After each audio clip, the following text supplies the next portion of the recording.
Buenas tardes, mis hermanos y hermanas. Qué bueno verles aquí una vez más. Espero que hayan tenido un buen almuerzo. ¿Comieron bien? Espero que no demasiado bien, porque se me van a dormir esta tarde. Menos mal que tenemos solo una presentación esta tarde y no más.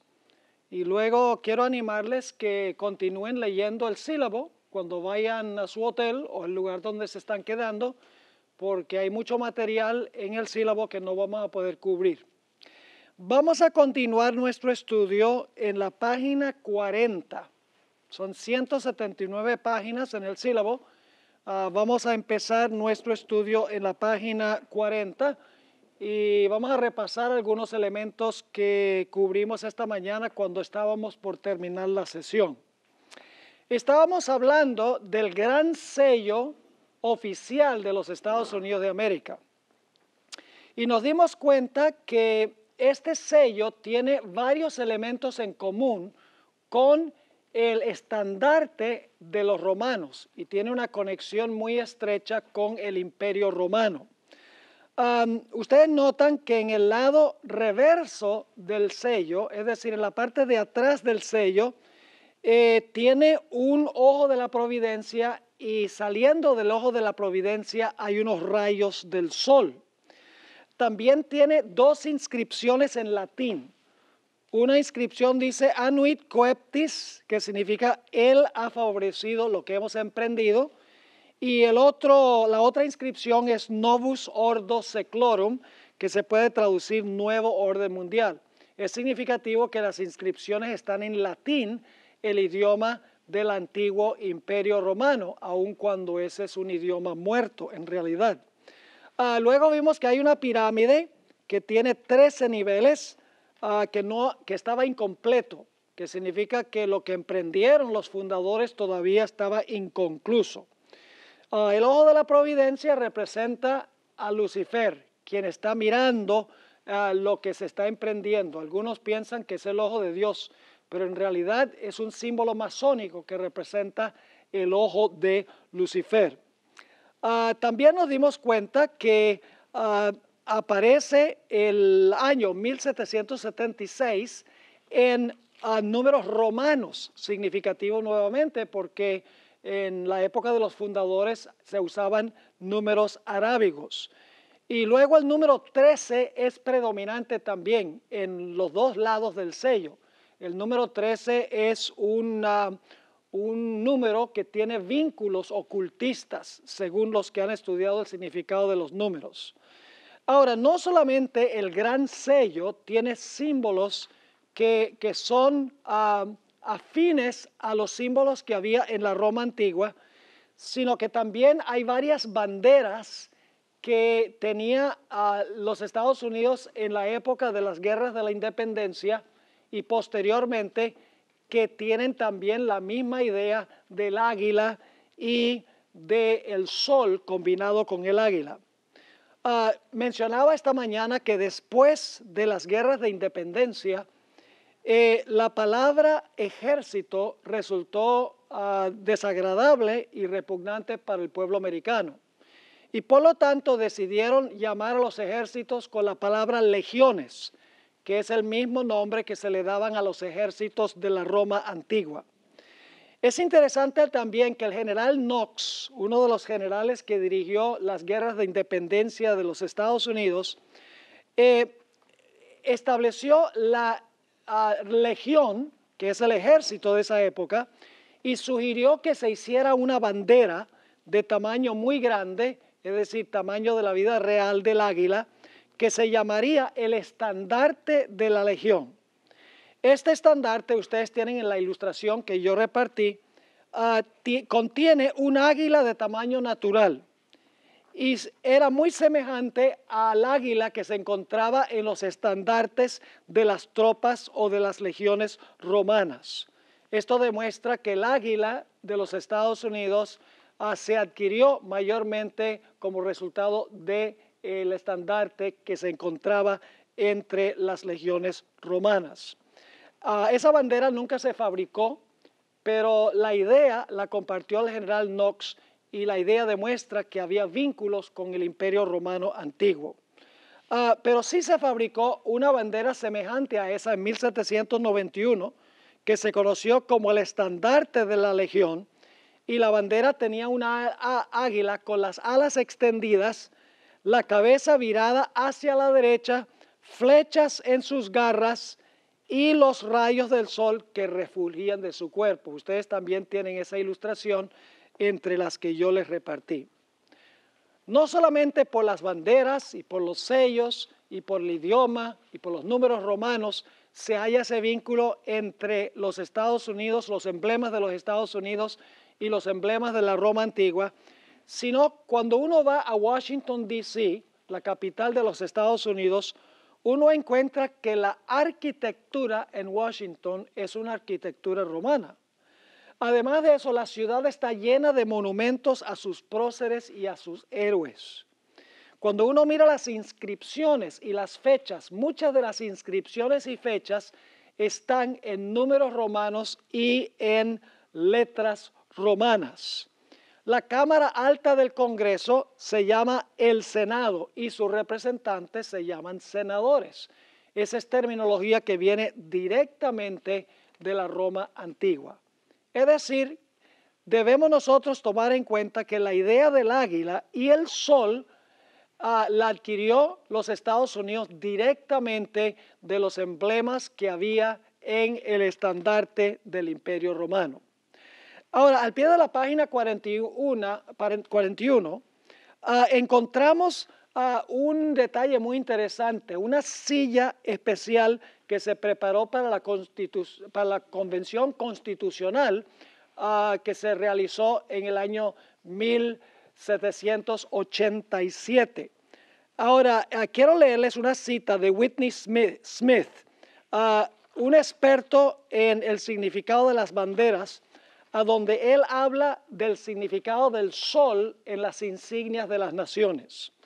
En la página 314 de su libro, Flags o Banderas, explicó lo siguiente. En un gran número de países, el sol se asocia no tanto con la independencia, sino con las promesas que trae el amanecer de un nuevo día. Es decir, el sol significa que está amaneciendo un nuevo día, cuando se encuentra en los emblemas de las diferentes naciones. Esta idea de que el sol naciente representa el amanecer o nacimiento de una nueva era o de un nuevo orden, se puede discernir claramente en un comentario que hizo Benjamin Franklin en 1787 en la Convención Constitucional en Filadelfia, es donde se adoptó la Constitución de los Estados Unidos. Encontramos que George Washington, quien presidió la Convención Constitucional, se sentó en una silla que había sido preparada para la ocasión. Se conoce como la silla del sol naciente. Esa silla todavía está allá en Filadelfia. Ustedes pueden visitar el lugar donde se ratificó la Constitución de los Estados Unidos y ahí van a ver la silla con este emblema que voy a mencionar a continuación. En el espaldar de la silla se encuentra esculpido un hermoso sol, y ese sol ya es amarillo, pero ha perdido un poquito su lustre. Me imagino que era más brillante antes, pero todavía se ve un poquito amarillo ese sol. Cuando terminó la Convención Constitucional, Benjamin Franklin hizo un comentario muy significativo en cuanto a ese sol. Voy a leer lo que él dijo. A menudo he mirado ese sol detrás del presidente, que era Washington, sin poder determinar si el sol era naciente o poniente. Porque cuando uno lo mira, uno no sabe si el sol se está poniendo o si el sol se está levantando.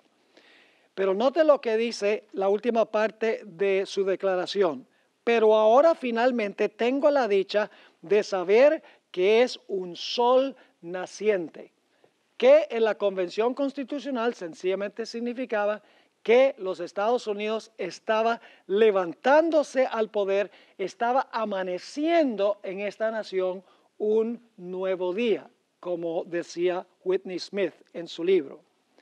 Ahora, Elena G. de White afirma claramente que al final de la historia se dirá en los Estados Unidos que la imposición de una ley dominical, una ley del día del sol, traerá un nuevo día de paz y de prosperidad a la nación. Es interesante leer esa cita de la hermana White. Recuerden que el emblema del sol, según los expertos, significa el amanecer de un nuevo día. Todos sabemos lo que va a pasar con los Estados Unidos, como resultado de las múltiples abominaciones que se están practicando, entre las cuales está el matrimonio entre homosexuales, que va en contra del plan de Dios en la creación, y luego la ley dominical. La hermana White dice que los Estados Unidos se va a desprender de la justicia, se va a desprender de Dios.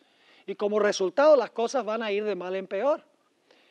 Pero para tratar de traer a la nación otra vez al lugar donde estaba antes, con paz y con prosperidad, con la idea de tener un nuevo día, el amanecer de un nuevo día, se va a imponer una ley dominical pensando que eso va a traer prosperidad de nuevo. Note lo que dijo la hermana White o escribió en El Conflicto de los Siglos, página 576. Se declarará que los hombres ofenden a Dios al violar el descanso del domingo, que este pecado ha traído calamidades que no concluirán hasta que la observancia del domingo no sea estrictamente obligatoria, y que los que proclaman la vigencia del cuarto mandamiento, haciendo con ello que se pierda el respeto debido al domingo y rechazando el favor divino, turban el pueblo y alejan, ¿qué cosa? Alejan la prosperidad temporal. Es decir, para recuperar un nuevo día, para regresar a lo que fue la nación en su origen, es necesario imponer por ley el día del sol como el día de reposo nacional. Ahora, alguno podría objetar y decir, si vinculamos el águila de los Estados Unidos con el águila de Roma, ¿no tendríamos también que vincular el león de Babilonia con el león de Inglaterra? ¿O el oso de Medo-Persia con el oso de Rusia? ¿O el dragón chino con el dragón romano? La respuesta a esta pregunta es que no, por dos razones. Número uno, Inglaterra, Rusia y China no han profesado haber adquirido sus símbolos nacionales de Babilonia, Medo-Persia y Roma. Es decir, no hay ninguna conexión histórica entre el león de Inglaterra y el león de Babilonia. No hay ninguna conexión histórica entre el oso de Rusia y el oso de Medo-Persia. No hay ninguna conexión histórica entre el dragón de la China y el dragón que encontramos en Apocalipsis el capítulo 12, que representa a Roma. En segundo lugar, Mateo 24 tiene una doble aplicación. Si la abominación asoladora, escuchen bien, se relacionaba con Roma, el águila y el sol, en el tiempo de la destrucción de Jerusalén, entonces el cumplimiento final tiene que tener también una relación con Roma, con el águila y ¿con qué? Y con el sol, porque Mateo 24 tiene una doble aplicación. Ahora vamos a estudiar algo muy interesante, y es que hay una conexión entre la antigua Babilonia de Nabucodonosor y la Babilonia final que se menciona en el libro de Apocalipsis. Hay una conexión continuada desde la Babilonia antigua hasta la Babilonia moderna. Vamos a examinar esto ahora al pie de la página 42. Al examinar las Escrituras, claramente la abominación asoladora de Mateo 24:15 tiene un doble cumplimiento. Uno histórico, como hemos visto en la destrucción de Jerusalén, y el otro durante los 1260 años y al final de la historia, cuando los Estados Unidos se una con el papado. Y algunos de ustedes estarán diciendo, pastor, entonces usted está diciendo que Mateo 24 tiene una triple aplicación, porque si se aplica a la destrucción de Jerusalén, se aplica a los 1260 años y se aplica al tiempo del fin, entonces tendría una triple aplicación. Pero vamos a encontrar que no es así, porque en realidad la crisis final es una continuación de lo que sucedió durante los 1260 años. Lo que pasa es que cuando terminaron los 1260 años, se suspendió el poder del papado y hemos tenido una época de paz. Pero la herida mortal del papado será sanada, según dice la Biblia, y luego el papado se va a comportar en el futuro como se comportó en el pasado. Es decir, va a ser lo mismo en el futuro que lo que hizo durante los 1260 años. Ahora, vamos a continuar aquí. Un examen cuidadoso de Daniel 11:31, Daniel 12:11 y Apocalipsis 11:1 y 2 confirma sin lugar a dudas que la expresión abominación asoladora se refiere a la nefasta obra de Roma papal durante los 1260 años. No tenemos tiempo de estudiar esas profecías, pero esas profecías mencionan los 1260 años. Es decir, el papado durante ese tiempo colocó la abominación asoladora. Pero quiero que noten el siguiente párrafo que es muy importante. Esta nefasta obra continuará al final de la historia cuando el papado resucite de su herida mortal. Ahora viene un párrafo muy importante, voy a tomar tiempo para explicarlo porque es de vital importancia. En Apocalipsis 17, 4 y 5 se menciona la ramera papal como llena de ¿qué? Llena de abominaciones. Y luego en Apocalipsis 17, 16, en el mismo capítulo, se describe el momento en que los reyes de la tierra dejarán a la ramera asolada. ¿Ven las dos palabras claves? Las dos palabras claves que ya estudiamos. Se encuentra en primer lugar, la ramera practica abominaciones y luego dice que va a llegar el momento en que los reyes de la tierra la van a dejar ¿qué? La van a dejar asolada. Abominación del asolamiento que hemos visto en la profecía de Mateo, el capítulo 24. La palabra griega abominaciones, que se usa en Apocalipsis 17, 4 y 5, se halla también en Mateo 24, 15 y Marcos 13, 14. Es la mismita palabra, abominaciones.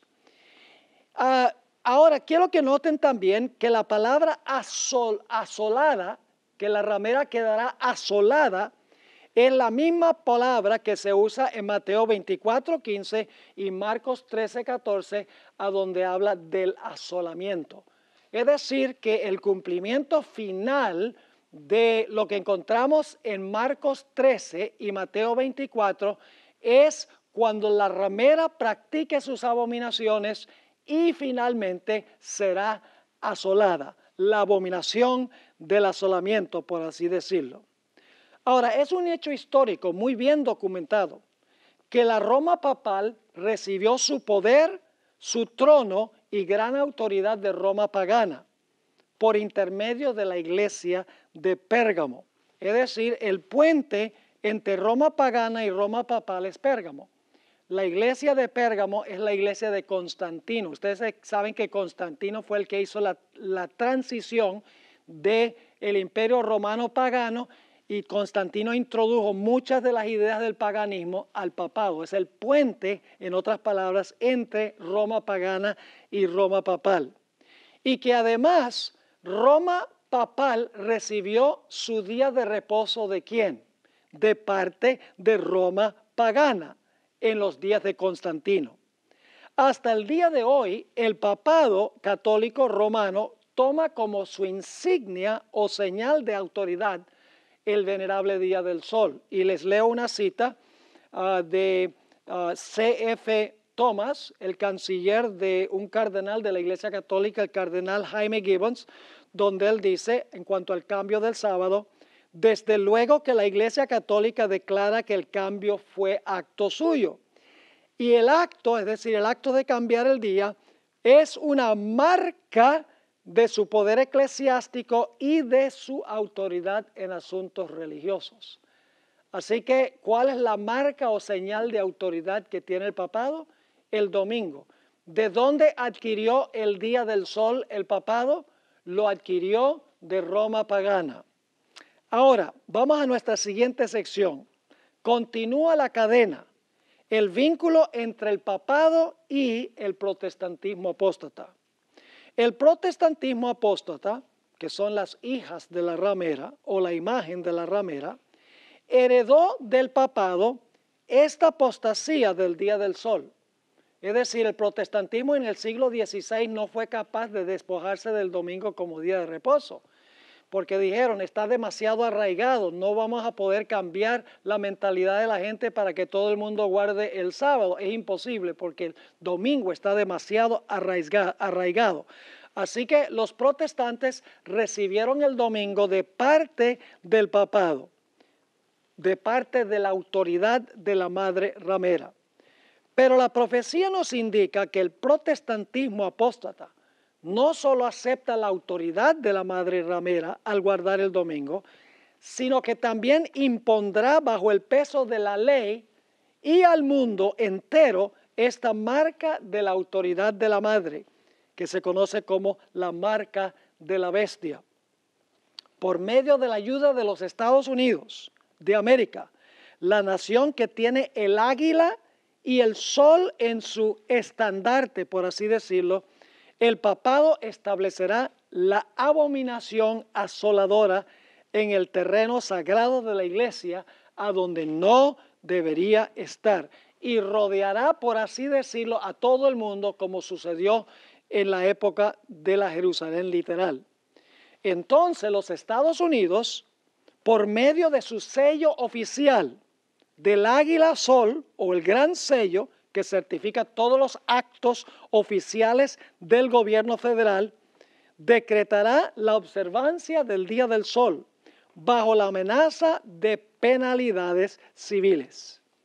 Al ver esta señal de apostasía, al igual que los discípulos antes de la destrucción de Jerusalén, los sellados de Dios que observan el sábado huirán, y luego la apostasía nacional, que es la abominación, de los Estados Unidos llevará a la ruina nacional, que es la ¿qué? La desolación. ¿Ven? Abominación que causa desolación. Esta abominación asoladora, levantada por los Estados Unidos al reflejar el error católico de la santificación del día del sol, causará al fin la destrucción del mundo, simbolizada por el sitio y la destrucción de Jerusalén por los romanos. En este sentido es muy significativo, ya que Mateo tiene una doble aplicación, Mateo 24, que Jesús dijo, porque donde quiera estuviere el cuerpo muerto, allí se juntarán, ¿qué cosa? Las águilas. ¿Hubo águilas relacionadas con con la destrucción de Jerusalén en el año 70, sí o no? ¿Cómo no?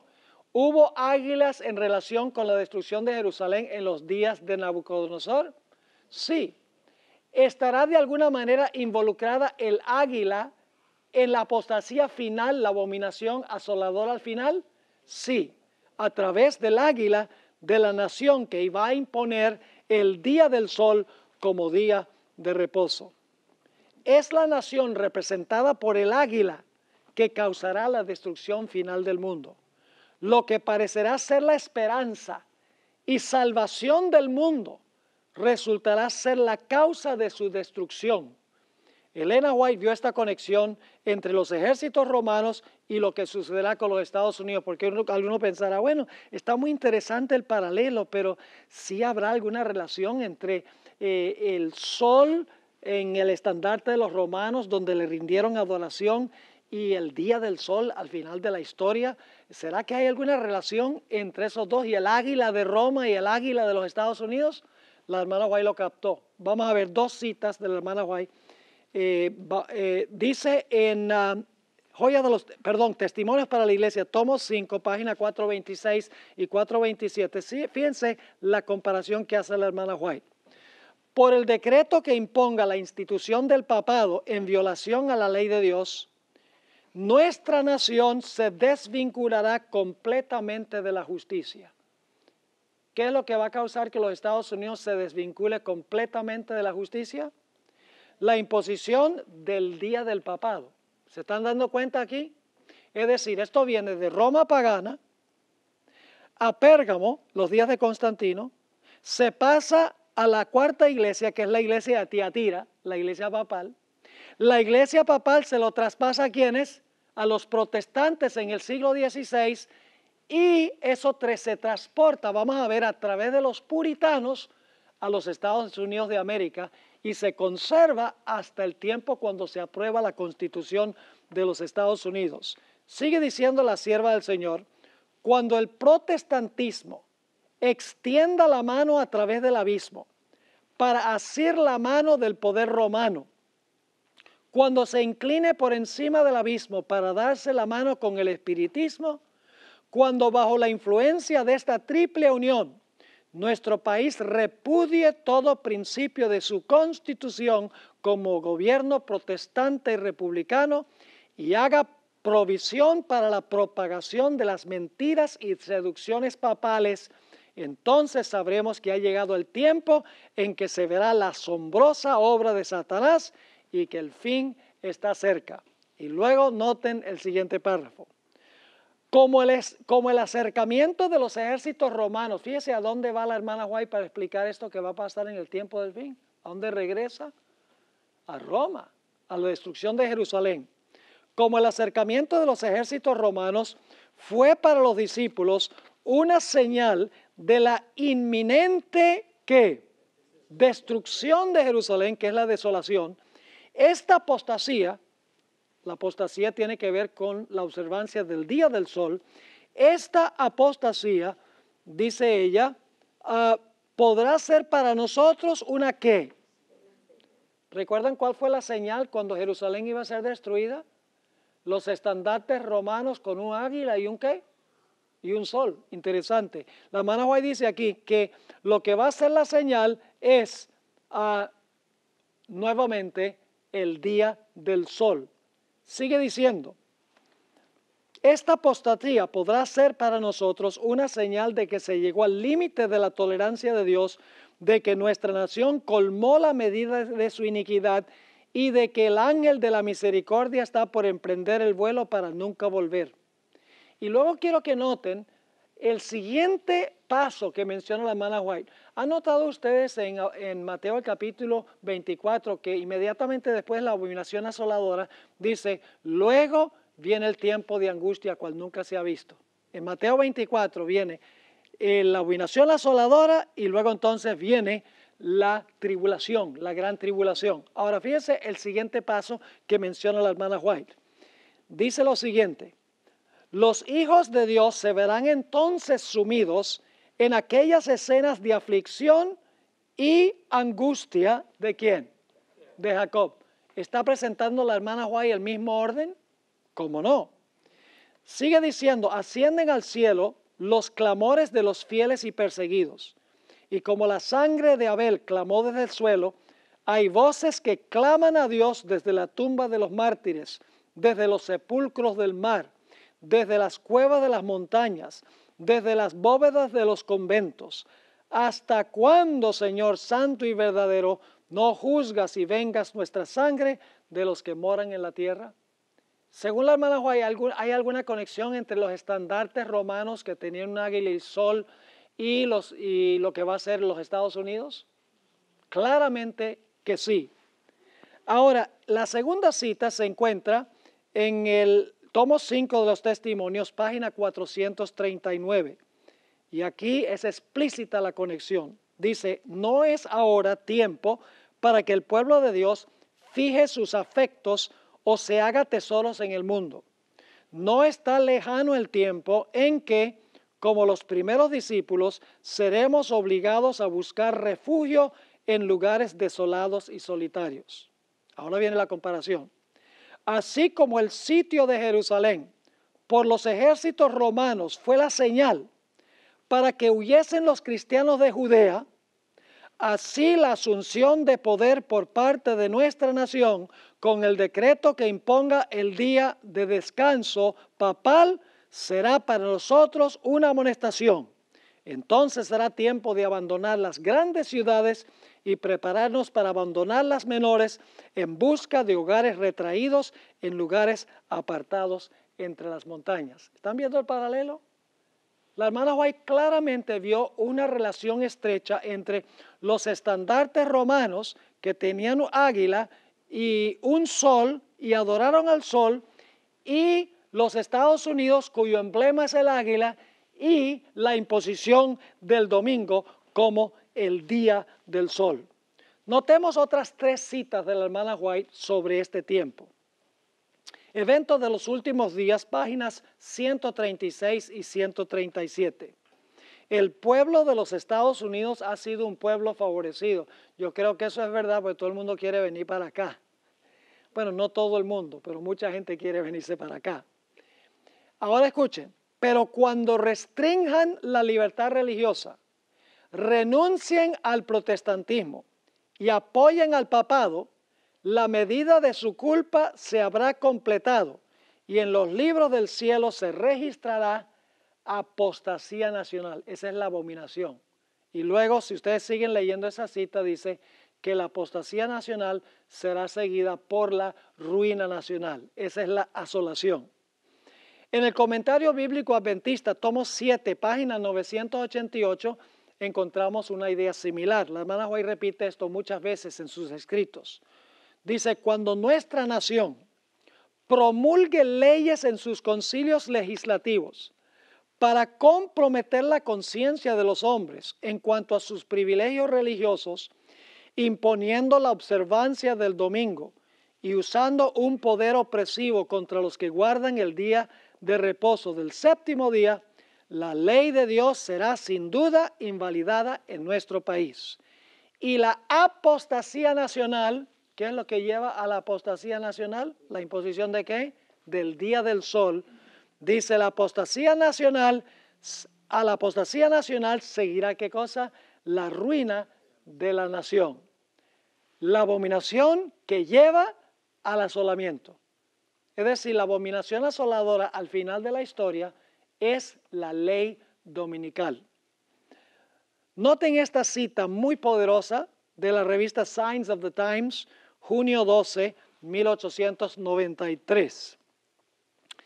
Cuando la tierra que el Señor levantó para darle refugio a su pueblo, para que pudieran adorarle conforme a los dictados de sus propias conciencias, la tierra sobre la cual Dios ha colocado por largos años el escudo de la omnipotencia, la tierra que Dios ha favorecido haciéndola depositaria de la religión pura de Cristo. Cuando dicha tierra, por medio de sus legisladores, este es el acto nacional, es una ley dominical nacional, por medio de sus legisladores, repudie los principios del protestantismo y apoye la apostasía romana que procuró alterar la ley de Dios. ¿Hay alguna conexión entre los Estados Unidos y Roma papal en lo que respecta al día de reposo? Claro que sí. Entonces se revelará la obra final del hombre de pecado. Los protestantes le brindarán toda su influencia y apoyo al papado por un acto nacional. ¿Qué es un acto nacional? Es una ley del Congreso de los Estados Unidos.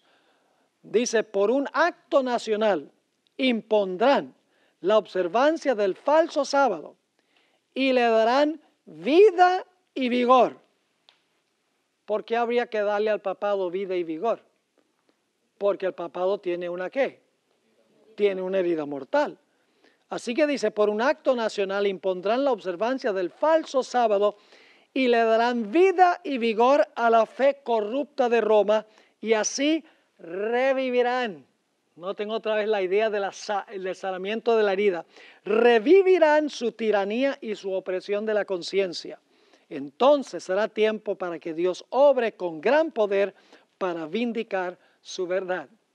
Así que vamos a repasar la cadena de cómo el día del sol va desde la Babilonia antigua hasta los Estados Unidos, las hijas de la ramera en el tiempo del fin. Aquí tenemos un resumen de esto. En Babilonia había un grupo de personas que se conocían como los magos, eran los líderes religiosos de Babilonia. Cuando el rey Darío conquistó la ciudad de Babilonia, sabemos que la historia nos dice que estos magos de Babilonia fueron expulsados de Babilonia y fueron a parar a Pérgamo, en Asia Menor.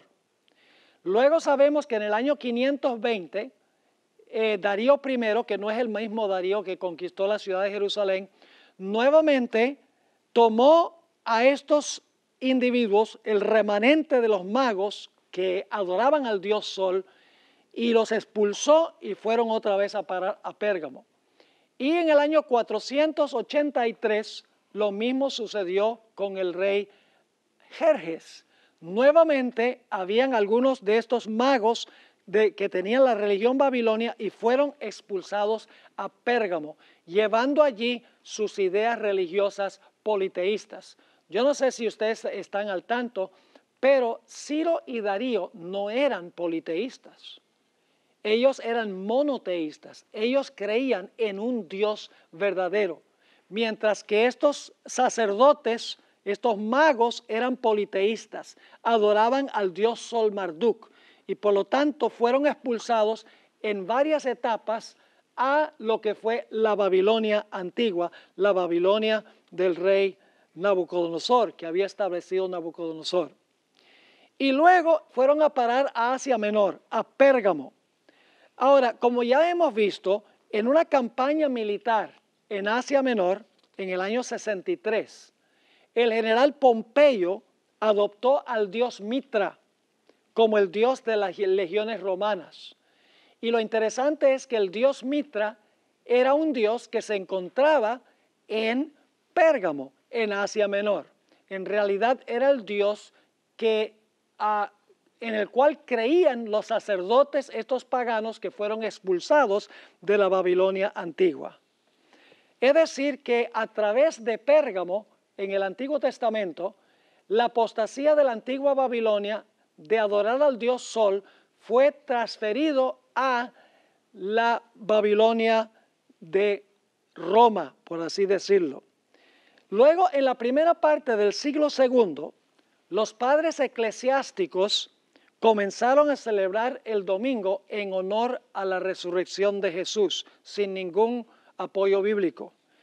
Luego, en el siglo IV, Constantino, quien adoraba al sol bajo el nombre Deus Sol Invictus, fusionó la adoración al dios Sol con la observancia del domingo en honor a la resurrección de Jesús. El emperador adoraba al dios Sol y los cristianos adoraban en el día del sol. Siendo un político sagaz y oportunista, fusionó las dos ideas a fin de unir el imperio romano. En marzo del año 321, como nosotros sabemos, Constantino emitió la primera ley dominical. Y aunque esta era una ley civil, es decir, era una ley no religiosa, en poco tiempo la iglesia tomó esa ley y la convirtió en una ley religiosa en el concilio de la Odisea en el año 336. La Roma papal luego entonces tomó la observancia del día del sol en la época de Constantino, lo tomó como su día de reposo.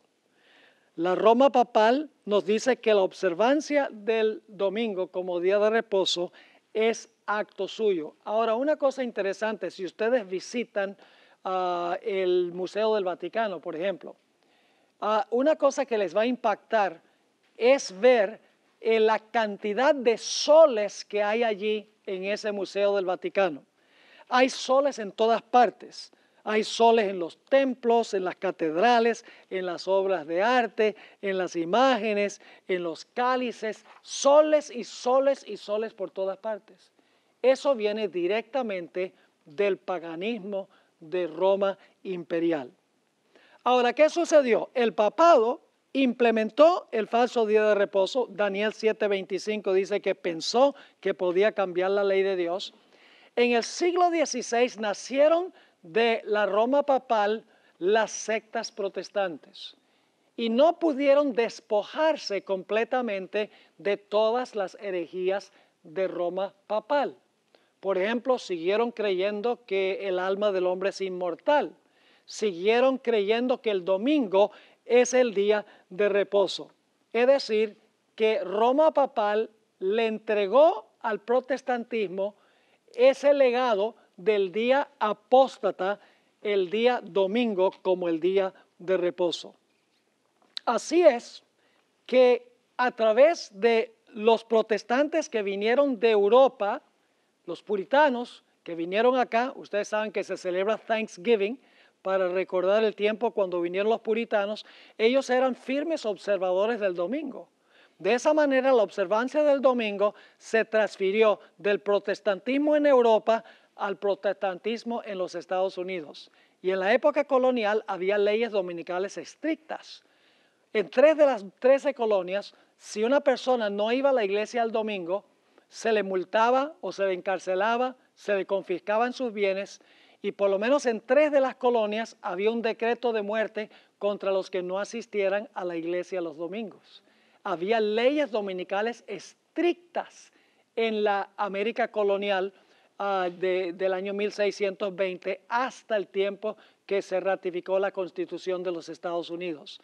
Es decir, se había transportado el domingo como día de reposo de Europa a la América colonial y se estaba implementando estrictamente.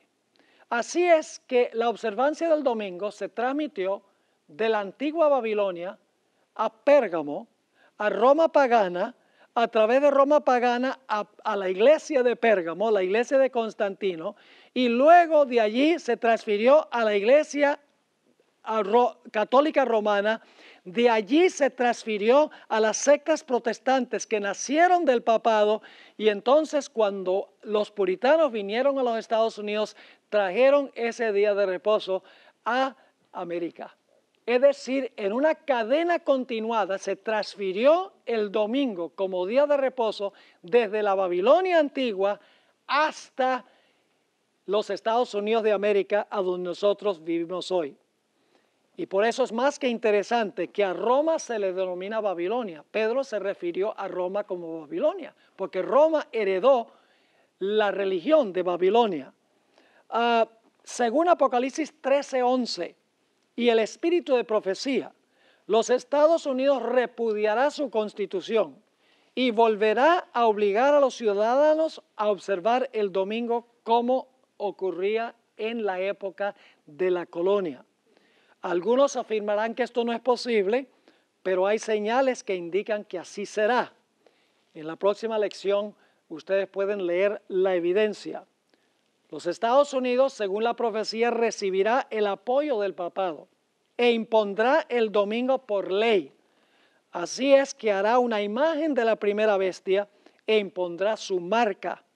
Este proceso se contempla en Apocalipsis 13, el versículo 3 y el versículo 11. El dragón, quien adquirió el día del sol de Babilonia por intermedio de Pérgamo, le dio su trono, poder y autoridad a la bestia por medio de la iglesia de Pérgamo. Y luego el falso profeta actuará por autoridad de la bestia, haciendo una imagen de ella. La ley dominical será sellada con el gran sello de los Estados Unidos que adquirió de Roma y que contiene un águila y un sol. ¿Están entendiendo lo que estamos diciendo? Ahora, algunos se preguntarán, Pastor Bor, ¿es lo mismo adorar el sol que adorar en el día del sol? En principio, mis hermanos y hermanas, es lo mismo, en principio. A menudo le pregunto a la gente, ¿quién creó el sol? La respuesta es inmediata, Dios creó el sol. Luego hago una segunda pregunta, ¿creó Dios el sol como objeto de adoración? Y la respuesta inmediata es, no creó el sol como objeto de adoración. Y luego les hago una tercera pregunta. ¿Qué sucede si usted convierte el sol en un objeto de adoración? ¿Cómo se llama eso? Inmediatamente viene la respuesta, esto sería ¿qué? Idolatría. Y luego hago otra serie de 3 preguntas. ¿Quién creó el primer día de la semana? La respuesta viene inmediatamente, Dios, porque Dios creó el tiempo de cada día. Luego hago una segunda pregunta. ¿Creó Dios el primer día de la semana como día de adoración? La respuesta inmediata es no, Dios no creó el el primer día de la semana como día de adoración. Y luego entonces hago una tercera pregunta. ¿Qué sucede si usted convierte el primer día de la semana en un día de adoración cuando Dios no lo hizo como día de adoración? La respuesta tendría que ser ¿qué cosa? Eso sería idolatría. No importa si es un objeto o si es un día. Cualquier cosa que el hombre haga para la adoración, que Dios no creó para la adoración, es ¿qué cosa? Idolatría. Así que no importa si se adora al sol o si se adora en el día del sol, el principio es el mismo. Se está siguiendo tradiciones humanas. El hombre está creando algo para la adoración que Dios no creó para la adoración. Ahora, en el libro de Apocalipsis se presenta la misma secuencia de eventos que nosotros encontramos en Mateo 24, en términos generales. En el libro de Apocalipsis, ¿cuántos grupos va a haber al final de la historia, al puro final de la historia? Va a haber 2 grupos. ¿Cómo se identifica uno de esos grupos? ¿Qué tendrá en la frente? El sello de Dios. El otro grupo, ¿qué tendrá en la frente o en la mano derecha? Tendrá la marca de la bestia. Cuando todas las personas hayan escogido o el sello de Dios o la marca de la bestia, el próximo evento, ¿qué va a ser? El cierre de la puerta de la gracia. Y luego, ¿qué viene después de cerrarse la puerta de la gracia? Ustedes lo tienen en su sílabo. ¿Qué sucede? La gran tribulación. Y luego, cuando termina la tribulación, en Mateo 24, ¿qué es lo que viene cuando termina la tribulación? Después de la tribulación de aquellos días, hay señales en el sol, la luna y las estrellas, y Cristo regresa. Yo pregunto, ¿en Apocalipsis tenemos nosotros la misma secuencia que lo que tenemos en Mateo 24? Sí. Tenemos el sello de Dios o marca la bestia, divide a toda la raza humana en 2 grupos. Se cierra la puerta de la gracia, luego viene el tiempo de angustia y la segunda venida de Jesús. Ese es el mismo orden en Apocalipsis y también en Mateo el capítulo 24. Ahora, nosotros notamos en Mateo 24:20 que los que estaban en la ciudad que escaparon, ¿qué día guardaban? Guardaban el sábado como día de reposo. ¿Qué día creen ustedes que van a guardar aquellos que huyen al final de la historia? Pues tiene que ser también el sábado como día de reposo. Estados Unidos, así como el Israel antiguo, fue escogido por la providencia divina para cumplir la misión de proteger y esparcir la verdad en todo el mundo. Esta nación no es cualquier nación. Dios la escogió específicamente como un lugar de refugio a donde se pudiera predicar con libertad el mensaje final de Dios, para proteger la verdad de Dios, con plena libertad civil y libertad religiosa. Este país ha tenido un impacto mundial que ha llevado la predicación del Evangelio a toda nación del planeta. Tiene una constitución que garantiza la libertad civil y la libertad religiosa para cumplir libremente su misión. Pero cuando esta nación repudia su constitución y cometa la peor abominación de la historia, que es imponer la observancia del día del sol, como en los días de Ezequiel estaban adorando ¿qué cosa? El sol, que era el clímax o la cúspide de todas las abominaciones. Entonces Dios registrará en los libros del cielo apostasía nacional que será seguida por la ruina nacional. Ahora es interesante notar que después de la abominación asoladora, en Mateo 24:17, dice que los fieles iban a huir la ciudad de Jerusalén. ¿Qué va a suceder cuando se imponga la abominación asoladora en los Estados Unidos? ¿Qué va a hacer el pueblo de Dios? El pueblo de Dios también va a tener que huir. Ahora, en Mateo dice, huyan a los montes de Judea. Los que están en Judea, huyan a los montes. Y algunas personas podrían decir, ve, esto se aplica solamente a los judíos literales, porque dice que los que están en Judea huyan a los montes. Nosotros hoy en día no vivimos en Judea. Por eso es importante tomar en cuenta que hay más que un solo relato de las señales del fin. Si comparamos el Evangelio según San Lucas, el capítulo 17 y el versículo 31 y 32, encontramos que lo que Mateo aplica a los que viven en Judea, en Lucas 17, se aplica a lo que deben hacer los seguidores de Jesús en todas partes del mundo. En Lucas 17, 31 y 32, dice, en aquel día, y está hablando de la segunda venida porque menciona los días de Noé, menciona los días de Lot, así será la venida del Hijo del Hombre. Dice, en aquel día, el que esté en la azotea y sus bienes en casa, no descienda a tomarlos. Y el que en el campo, asimismo, no vuelva atrás. ¿Encontramos eso en Mateo? Está en Mateo, pero ahí dice en Judea. Aquí está hablando de qué cosa, del mundo.